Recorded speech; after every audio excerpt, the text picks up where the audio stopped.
Spoiler time. That's my move. That's my movement. It's magic. Watcha. Welcome, guys, to Think About It Reviews, and there's nothing to think about because you guys already saw the movie. So I don't know why I still use that at the beginning. Anyway, so let's talk Doctor Strange spoilers. Now I'm gonna just really talk about like we're having a conversation, like me and you, we're buddies. We're cracking a beer. Don't have a beer right now. We'll get a beer later. But let's talk here. Let's talk about Doctor Strange. First of all, I really enjoyed this film. I thought there was a lot of great stuff in this film. I thought there was a lot of great action scenes. And when I talk about the action scenes, I mean a lot, man. When they were when they were using their circles and they were really just using the magic element of this whole film, like it was really, really fucking cool. Especially when all the running. What I really appreciate was the actors weren't just standing around or like having like this crazy kung fu kind of fight. No, their ass were running. They were running. They were leaping. They were going from fucking abstract to abstract, so to speak. I mean, absolutely, it was much appreciated that the actors were working for that paycheck. But overall, man, was there a lot of shit thrown your way. A lot of shit, especially with the Ancient One, especially with the threat of Doflamingo. I know it's not Doflamingo, it's Domongo or some shit like that. All right, I'm going to get down to my 2 points that I said in my regular review. So if you want to check out my regular review and those two, just overall the structure of the whole film, then you go check that out. But I stated that this film reminded me a lot of the Matrix ending, the last Matrix film, the ending of the Matrix, and Fantastic Four 2. Now, when I say Fantastic Four 2, I'm talking about the threat in Fantastic Four 2. I can't believe I can't remember his name. Galactus. Galactus comes and is about to swallow up Earth. And, Silver Surfer, if you've seen that film, is sacrifices himself for not to happen. I felt Dupombe, or whatever the fuck his name is, the bad guy at the very, very end, who I think was going to swallow up, like, just end Earth as well.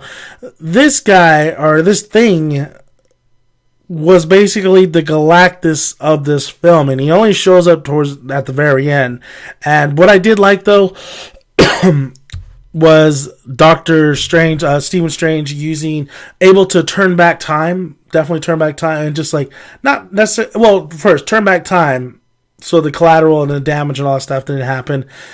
Even though it's like, is he going to be doing that all the time? Is he really going to be doing that all the time? But not only that, I like how he kind of had the endless loop at the very end with the Galactus looking thing. So I thought that was really, really cool. And I thought, yeah, that's pretty much one way you could actually stop this motherfucker from tearing up Earth. I mean, even though you're like, it's a bargaining. I mean, because this guy was killing him over and over and over. It reminded me of Edge of Tomorrow, honestly. What I really loved was the fact that it's not the dark arts has to be used sometimes. Just because you go to the good path doesn't mean you can't use some. It's like, it really reminded me of like a Jedi and the Sith, and how you could be neutral. You could learn from the Jedi's ways and you can learn from the Sith ways, and that actually might make you more powerful. So with Doctor Strange and with the Ancient One, they were using dark arts in this film, and even though Mondo or whatever his name is, he didn't like it. It made sense. I mean, you're not only going to just go that one way. If you just go that one way, you have to. You're going to. You have to learn both aspects to the things, and sometimes some things work. You have to do it. Sometimes you're forced to do stuff. So I really did like that. I really thought that made sense. So the Ancient One, her using the dark arts to keep herself alive throughout those years, yeah, there's one thing. But with Doctor Strange using the dark arts to turn back time, I mean, that works as well. But what are the consequences? I mean, Mondo or whatever his name is, did state that there's consequences with your actions, which is absolutely true. So Doctor Strange using a lot of if you use too much of the dark arts, or if he really doesn't know how to harness a lot of power, things will turn bad. So I expect Doctor Strange to learn that lesson throughout, because this was just an origin film. So I think he'll learn more if he does get another solo film. This film was directed really, really well. I mean, especially with a lot of the big budget effects, I think it was directed really, really well. I could see the action, I could see the transformation, the things moving, and like I said in my review, like, dang, their hand movements really fit with a lot of things that were on the screen, that really felt like they were actually doing stuff and really moving things. So that was really, really, really cool. Benedict Cumberbatch, I thought, did a fantastic job in the role as Dr. Stephen Strange. I'm not too familiar with the character. I only know him from the Spider-Man anime series, the 90s one, of course. I don't know how people are going to feel about him. I think people were still like, I don't know, Benedict Cumberbatch, but he was very charismatic, charming, and he really he did everything he needed to do. It was a fine performance. He was good when he had to learn the magic. He was good when he had to be a dick. He was good when he had to tell jokes. He did absolutely fine. I thought he did a great job, and so did the rest of the cast. But of course, Rachel McAdams, yes, she did save Doctor Strange. He kind of like told her, like, keep me alive. She tried to save the Ancient One. She cared for Doctor Strange. But that's the thing. I felt like I was watching Rachel McAdams. I felt like I wasn't watching Miss Palmer. I felt like I was watching Rachel McAdams, and I felt like she was there just to be the love interest, just to give Cumberbatch a good kiss at the end. Here's how you fix that character.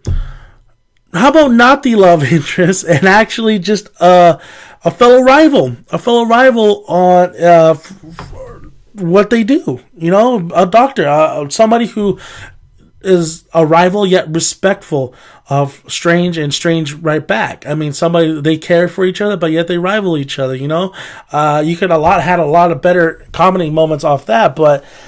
Or some other way you could do Rachel McAdams' character without being the love interest, because I felt like the romance in here was not needed. I just felt like it just wasn't needed this time around. I felt like there's different ways in introducing romance without it being physical or attraction. There's no, not really, but I felt like it was more like friendship, and they did dwell on that a little bit, but I just felt like it just wasn't needed, honestly. Especially with the film that was been throwing a bunch of shit at you throughout the whole damn movie. I mean, there's a lot. There's absolutely a lot. There's a lot of things that Doctor Strange has to learn, and we learn. Of course, he kind of masters all this. I don't even know where the time is, how much time has passed since or maybe they told you and I just absolutely forgot. But boy, does it just seem like that dude's got a fucking photo. You know, he can see, he knows that shit already. He's a gifted son of a bitch. He's the Tony Stark. Speaking of Tony Stark, I mean, at least the beard was good. The beard was good on Cumberbatch, I gotta say. The cape looked good as well. The costume looked great. Just overall great production design in the whole film. So, I mean, they really throw a lot at you, but I feel like you could still understand a lot what's going on in the film. And my main problem, of course, was the villains, the lackluster of villains. You had these three guys, one of the main guy who's pretty much trying to get Doom, whatever his name is, to just end all world, and he wants to become immortal. He wants to be part of Doom, whatever he is. I just felt like he just wasn't.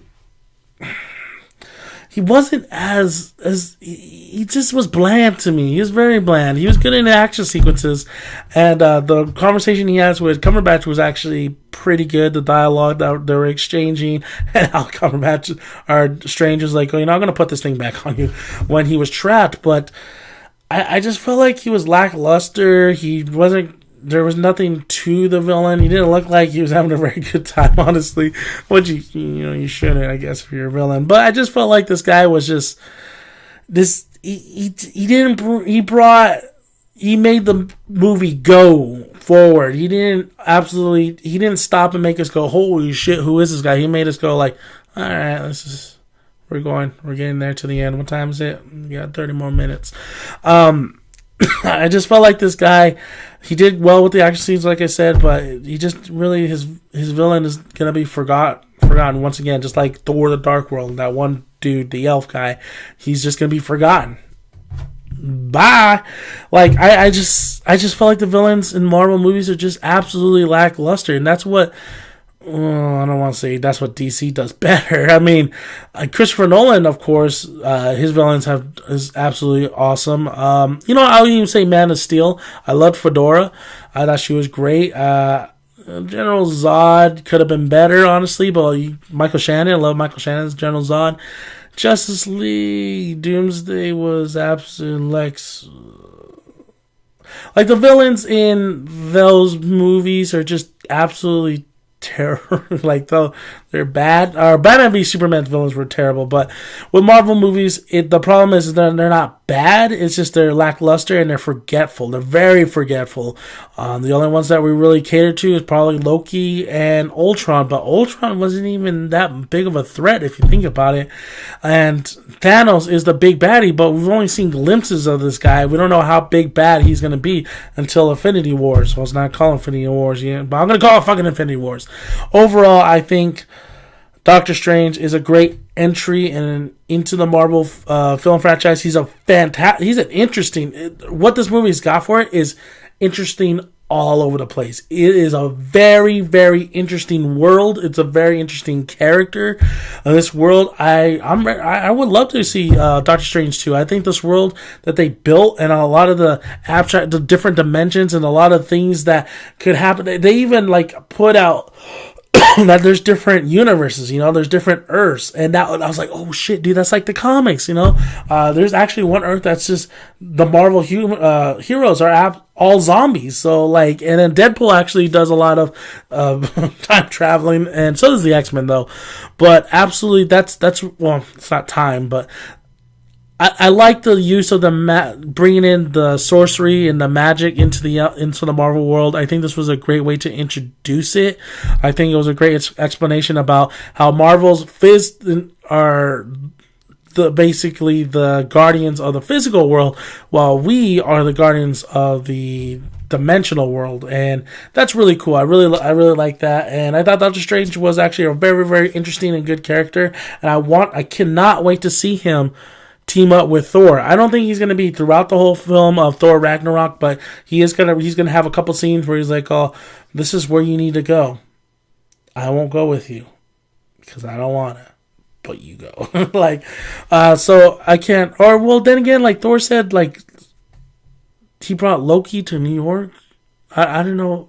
That was a little weird, but yeah, I really can't wait to see Doctor Strange really mingle with a lot of these different Avengers. Especially, everybody wants to see somebody talk to Tony Stark. But you know what? I would like to see Doctor Strange talk to Peter Parker. I think that's what a lot of us... I've heard a lot of people are like, yeah, Doctor Strange and Peter Parker, because Peter in the Spider-Man animated series, that was his go-to guy, was Doctor Strange, Daredevil, and Iron Man. And I really feel like that's a great relationship they could establish right there, especially since Benedict Cumberbatch is kind of the new Avenger coming in, and he's going to be here for a while. Well, why don't you establish that relationship with Spider-Man, even though it's like two different kind of like personalities and different kind of, if you think about it, two different kind of like tone-wise, but overall, great stuff. Doctor Strange, I thought it was a great film. I thought it was one of the better films of Marvel. It's definitely, I don't know where I'd rank it. It's definitely not better than The Avengers or Civil War, but when it came to really throwing it out there and opening your mind, I would say it's better than The Avengers, because there's a lot of crazy stuff, the things that go on here. But film and story-wise, it is a kind of a generic kind of film with generic kind of characters here and there if you think about it, but it really the actors do a fantastic job. The direction is really, really well done, special effects. So overall, the film as a whole is really, really very well done. And there is a lot of crazy stuff that they've written in here, but then there's a lot of like the core, just the characters. There's a lot of just kind of playing it safe, but it was like somebody putting on roulette. Somebody putting, okay, I'm going on black. I'm going to put 40 on black, but I'm going to put 80 on red just in case. That's what it felt like. That's what it kind of felt like. Thank you guys for listening. If you haven't already, subscribe to the channel. We would appreciate it. Like the video if you like it, and love to hear you guys' thoughts on Doctor Strange spoiler review. Thank you guys. Almost better. I'm out of here. Strange.